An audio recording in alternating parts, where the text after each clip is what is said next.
There are many ways to get started with Explain Everything once you've logged into your account from a web browser. You can enter a code to join a project and collaborate with your students in real time, create a new project, or open one you've already created.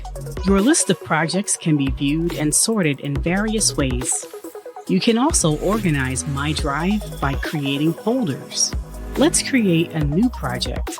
You can start with a blank canvas, browse through templates, or import a file like Promethean whiteboard files, PDFs, PowerPoint presentations, and more. You also have the opportunity to enter an invite code from this screen, as well as to collaborate on projects from other teachers or students. Templates are a great way to get started if you need inspiration for a great lesson by building upon an already created idea.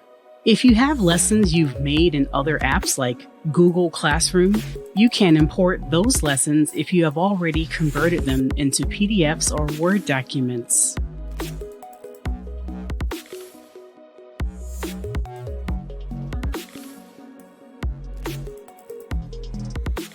Once you've imported your files, opened a template, or created a blank canvas, you can use the tools to enhance the lessons, record a video, or start collaborating with your students right away.